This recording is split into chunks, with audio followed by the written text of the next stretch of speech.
de dinamismo da economia brasileira. Então, nós vamos fazer uma análise aqui em dois períodos distintos. 2011 e 2014, a grande dúvida é por que a gente desacelerou tanto.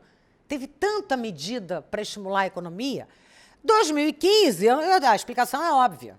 O PIB está despencando, por quê?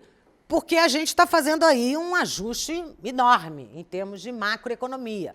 Para controlar a inflação, para controlar as contas públicas, está deixando o câmbio subir para estimular um pouco as exportações, e isso também está gerando pontos adicionais de inflação e de subida de juros.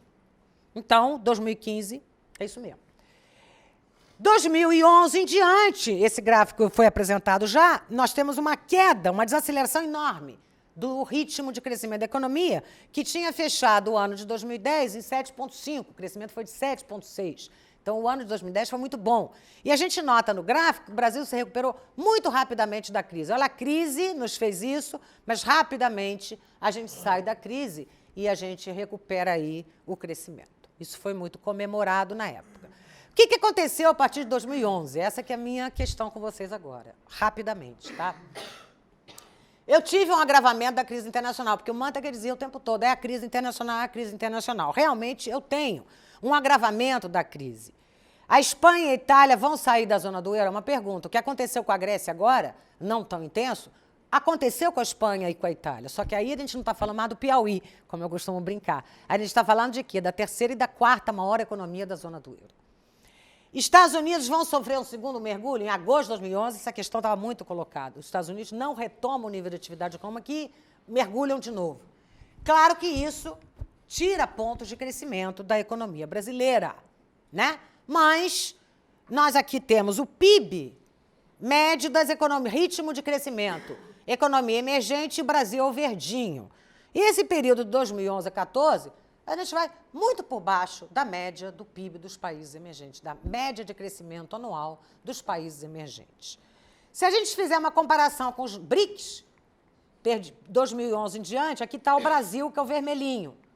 Brasil vermelhinho. Taxa de crescimento do PIB, Brasil vermelhinho. A gente está sempre na lanterninha do crescimento. Então, na verdade, a crise internacional nos afetou, sim, mas nos afetou com muito mais intensidade, então não pode ser a única explicação. Qual foi a reação do governo? A partir de 2011, ele começa a adotar uma série de medidas que eu não vou ler aqui com vocês, estão aí, para estimular a economia. Estão todas elas aí. E a pergunta é, por que a gente não respondeu? Melhor, por que a reação foi tão modesta? Né? E aí, eu vou tentar explicar isso para vocês com muita rapidez, tá, gente? Primeira razão é, eu tenho um contexto internacional incerto. Vou falar disso. Segunda razão é, eu começo a ter restrições de demanda. O consumo é alavancado, mas ele depois desacelera. O investimento nem é alavancado, ele só faz desacelerar. E as exportações retomam muito pouquinho e depois despencam de novo. Por quê? Vamos falar disso. Eu tenho restrições do lado da oferta importantíssimas. O mercado de trabalho aquecido. Por que isso limita o meu crescimento? Porque aumentos de crescimento vêm junto com aumentos de salário, que gera mais inflação, obriga o Banco Central a subir o juro, eu tenho menos crescimento. Essa é a mecânica. Eu tenho uma baixa performance da indústria. A indústria está perdendo competitividade direto a partir desse período. É um processo longo, a perda de competitividade da indústria, que tem a ver com fatores estruturais que são longos. Mas tem uma coisa nova que está acontecendo para a indústria agora, a partir de 2011. É se enfrentar com o mercado de trabalho aquecido. A indústria, para segurar o trabalhador, está em compasso de espera. O que ela tem que fazer? Pagar mais salário, senão ela perde. Existe um estudo da Fiesp que diz o seguinte, demitir um funcionário da indústria e recontratar e treinar custa 9 meses de salário. Então, a indústria ficou em compasso de espera, esperando ali, pagando mais salário. Só que, num momento em que a fatia da indústria no mercado doméstico está caindo, porque a importação está entrando. E aí é o pior dos mundos para a indústria. Esse fator novo de aumento do salário pesa muito e contribui muito para essa perda de competitividade da indústria, que já está sendo submetida a um longo processo disso. Alta carga tributária, custos em logísticas, subida de juros, o Brasil tem um juro enorme, né? Incertezas, tudo isso vai contra a performance da nossa indústria. E uma infraestrutura muito precária. mostrando que o Brasil não tem condições de crescer tanto assim, porque bate no teto, ok?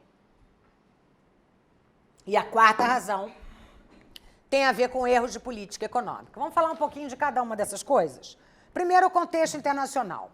O contexto internacional é uma zona do euro com dificuldade enorme de sair da crise, a gente está vendo ainda hoje. Uma China desacelerando, mudando um padrão de crescimento aí, mais voltado para o mercado doméstico e menos para as exportações, e os Estados Unidos com uma lenta recuperação. A pergunta é, quando é que os Estados Unidos vão voltar a subir o juro, começar a subir o juro?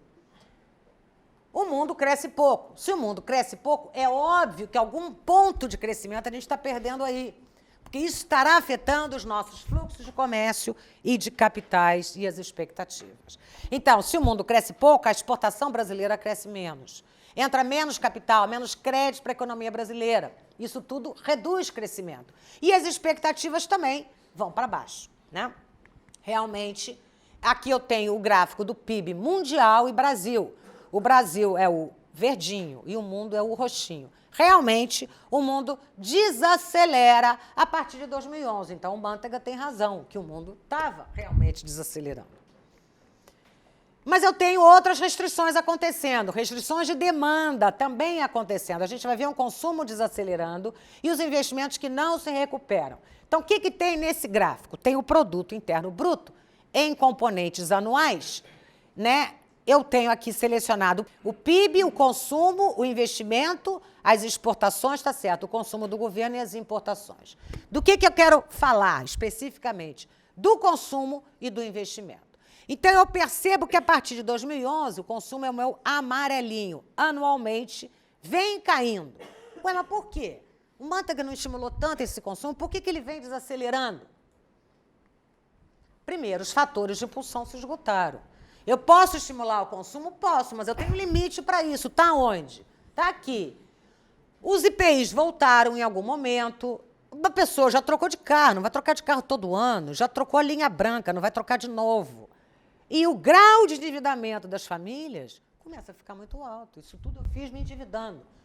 Nesse contexto, há uma desaceleração do crédito. Então, por mais que anunciem-se medidas, volta a redução do IPI, eu não quero trocar de carro de novo, já troquei.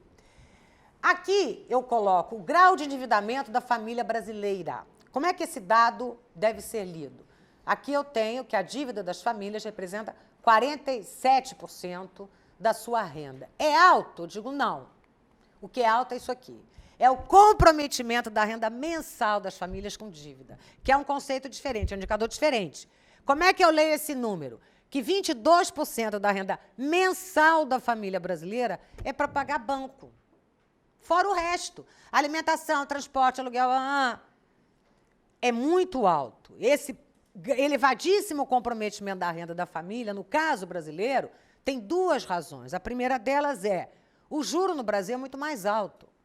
O prazo dos empréstimos no Brasil é muito menor. Então, uma comparação internacional, que eu não consegui esse dado mais recente, para 2011, esse verdinho escuro é o grau de endividamento. Então, o caso da família americana, em 2011 era 100%. O nosso é 47%, o nosso é baixo. Como é que eu leio? A dívida das famílias, na média americana, representava 100% da sua renda anual. Podia ser de 200%, pode ser, era 100%. No nosso caso é 48%, nem é tão alto. Mas olha o comprometimento da renda mensal. Era de 10%, certamente hoje é menor. E no nosso já é 23%. Então, qual é o problema para esse grau, esse comprometimento da renda brasileira tão alto? Qualquer demissão, qualquer perda de emprego, esse cara vai parar de pagar quem? O banco. É o primeiro que ele elege, é o único. Ele não tem como, com um seguro-desemprego, ou com uma poupança que ele tenha, comprometer 23% daquela renda que ele tinha para pagar banco. Então, ele vai parar de pagar. O banco é conhecedor disso. Então, essa desaceleração do consumo tem a ver com uma postura também dos bancos, em desacelerar crédito. Então, está lá a redução do IPI, a desoneração do IPI acontecendo, mas o banco travando o crédito. Não tem jeito, ele não vai dar. E também o consumidor tendo que pagar a dívida. Agora é hora de pagar e não de criar novo crédito. Né? Então, essa desaceleração do crédito ela é muito importante para explicar aquela redução no ritmo de crescimento do consumo. Tá? e os investimentos, o grau de confiança dos consumidores também vai diminuindo. Isso aqui explica parte da retração do consumo. Da retração, não. Da redução no ritmo de crescimento. Isso aqui está um indicador de confiança dos consumidores. Em todo o período ele vem desabando, 2011 em diante.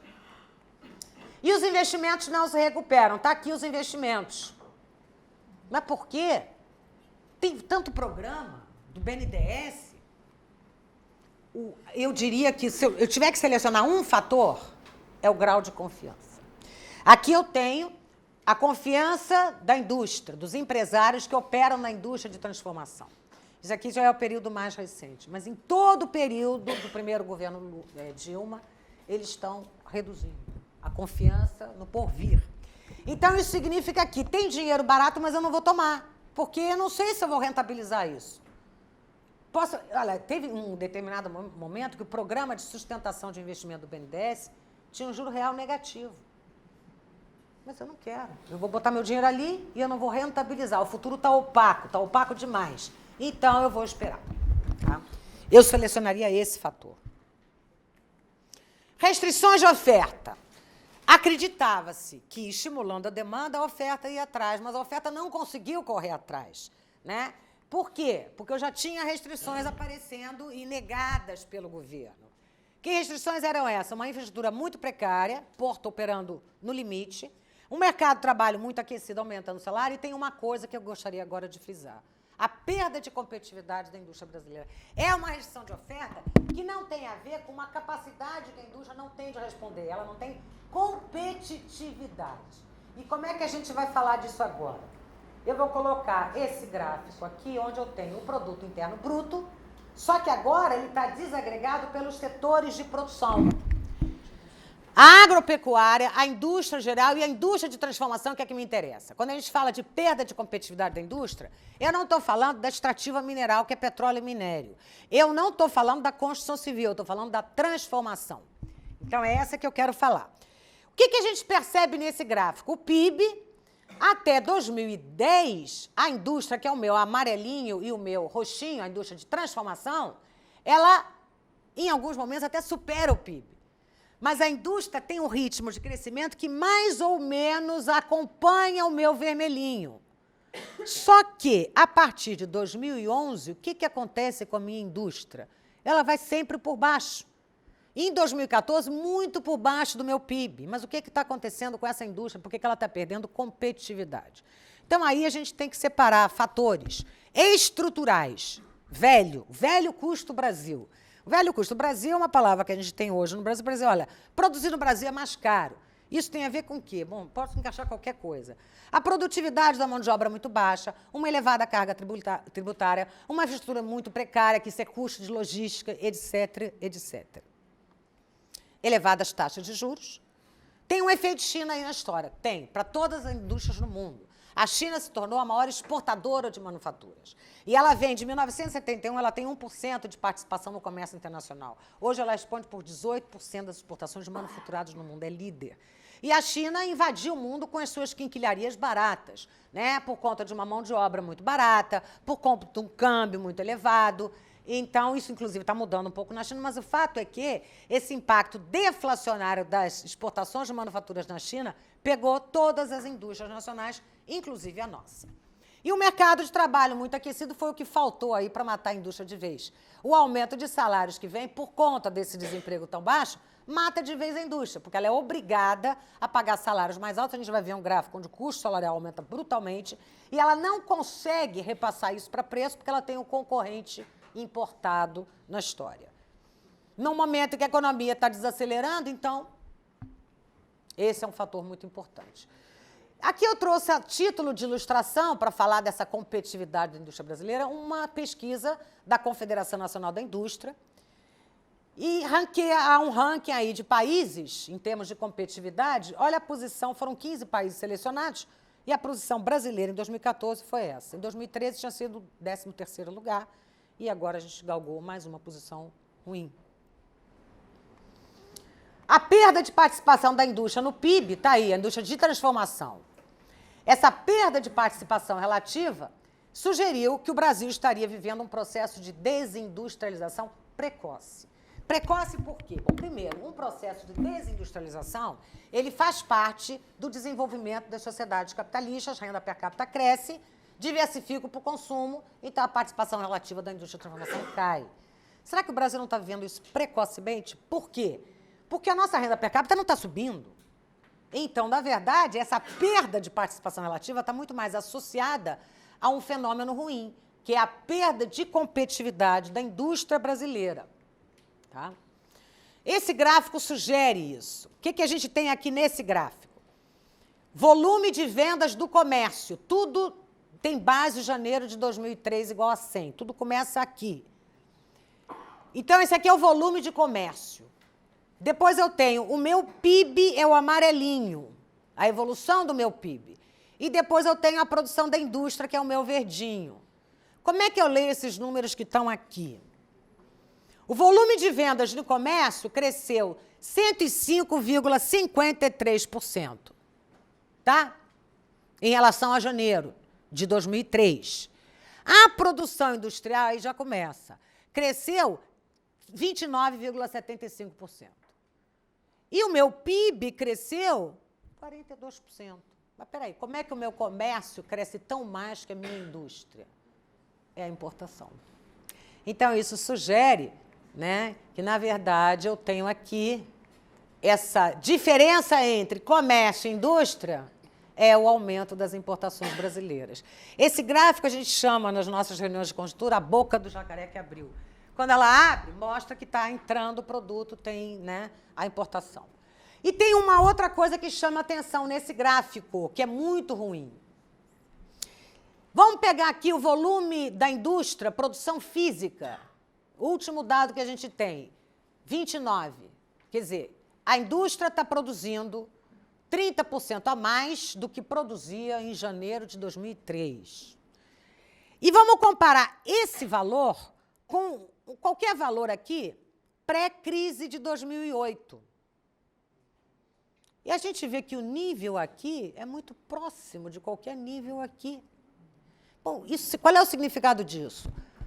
O Brasil, passaram-se 8 anos, a população cresceu, o PIB deu uma crescidinha, e a nossa produção industrial está no mesmo nível de pré-crise, 2008. E, peraí, se a gente olha isso, a gente já tem a grande explicação por que os investimentos não retomaram. A indústria, nesse campo, ela vai investir o quê? Se ela está nesse estágio, ela não andou, ela andou de lado. Ela está produzindo a mesma coisa que produzia é uma análise global, né, da indústria como um todo, uma análise mais detalhada seria importante, mas isso aí é um dado agregado, né? O fato é que não houve evolução da produção industrial. Em 8 anos, isso é muito. Realmente, esse coeficiente de penetração das importações, ele está aumentando, sugerindo que as importações estão entrando no mercado, tirando o mercado da nossa indústria nacional. E aqui, só a título de ilustração, eu falei, olha, os custos de salário, aqui é o dado de custo da indústria. Esse vermelhinho é o salário. Realmente é o custo que mais aumenta. Por isso que eu estou fixando tanto esse ponto. Esse mercado de trabalho aquecido teve uma contraface muito ruim e perversa para a indústria brasileira, porque encontrou a indústria num momento de perda de competitividade. E ela se viu obrigada a pagar mais, né? A não ser perder o seu trabalhador. Agora ela está começando a demitir mesmo. A competitividade pessoal também é altíssima. Hã? A competitividade pessoal é altíssima. A competitividade? Pessoal, o trabalhador brasileiro produz per capita muito menos que... A produtividade da mão de obra. Então, isso tudo é folha, é taxímetro rodando. Bom, gente, aqui, então, nós temos os custos com energia, esses custos estão desagregados. Eu vou dar uma aceleradazinha agora. O que eu gostaria de mostrar para vocês? Uma última... Vou dar uma corridinha. Bom, erros de política econômica. Tem que falar. Esse fator aí, a perda de competitividade da indústria, ele mostra o quê? Que eu tenho uma brutal restrição de oferta na economia brasileira. Não adianta estimular a demanda, porque vai para o importado. Essa é a conclusão, tá? Fora o mercado de trabalho, fora tudo. Mas o mercado, a indústria realmente é um grande nó que tem que ser desatado. Erros de política econômica são visões minhas, tá? Tudo isso, gente, é uma visão muito própria. Pode ter gente que não concorde comigo. Insistir em reforçar estímulos ao aumento de demanda, quando eu já tinha restrições de oferta presentes. Então, foi o que eu acabei de falar. O que adianta estimular o consumo se isso está vazando para o exterior? Segundo, a desorganização da política econômica. No fundo, nós temos aí um período em que excessos de intervencionismo ocorreram. Medidas pontuais de desoneração. Ah, mas isso não estimula a indústria? Claro que não. Tudo isso é tido como temporário. Aquela desoneração tem início, meio e fim. Então, é uma antecipação de consumo que está sendo proposta e que está ocorrendo. Isso não leva ao aumento da produção e nem dos investimentos. E a eleição de setores privilegiados com desonerações. Isso é uma questão muito complexa, muito controversa, mas aí é a minha opinião. O governo foi elegendo, começou com 5 setores que tinham a desoneração da folha de pagamento. Depois passou para 56. Redução de IPI para esse, não para outro. Isso tudo criou um clima de muita desconfiança que acabaram, então, piorando, levando a uma piora dos fundamentos macro nas suas várias dimensões e pior a isto, uma perda de confiança no porvir. O futuro é opaco, é uma palavra que mostra exatamente a paralisação da economia. Último, agora realmente, eu vou só colocar aqui umas simulações de crescimento. Está aqui. E aí é o último slide, gente, que aí eu estarei falando. Isso aqui não é um modelo de previsão, são simulações. O que tem aqui? Parte dessa tabelinha me interessa. 2015, 2014 já aconteceu. É o PIB trimestre contra trimestre imediatamente anterior, T-1. E o PIB em 12 meses, tá? Então, 2014 é tudo igualzinho, porque já foi. 2015, a primeira linha é toda igualzinha. Por quê? Porque já tem o PIB do primeiro trimestre, menos 16, menos 0,16. O que é isso? O PIB do primeiro trimestre de 2015 caiu 0,16% em relação a dezembro, quarto trimestre de 2014. É igual para todo mundo. Se o PIB crescer, ou melhor, tiver uma queda de 0,5% do PIB no segundo trimestre, que a gente ainda não sabe, e daí para frente parar de cair, o PIB em 12 meses terá fechado em menos 0,6%. Ou seja, o PIB terá caído em 2015 0,6% em relação a 2014. Essa é uma hipótese extremamente otimista. Se o PIB tiver... Não, isso é só para mostrar que esse ano não tem jeito. Esse ano a gente vai despecar. Se o PIB tiver caído 1% no segundo trimestre e depois parar de cair, a gente terá caído quase 1%. Nosso PIB terá contraído 1%. Se o PIB cair 1,5% no segundo trimestre e parar de cair depois, a gente terá caído 1,36%. Em todas as hipóteses, nós vamos ter uma taxa de crescimento negativo, que esse ano a gente diz, eu sei explicar. O problema é, e daqui para frente, a gente está preparado para crescer com mais intensidade? Eu diria, acho que não.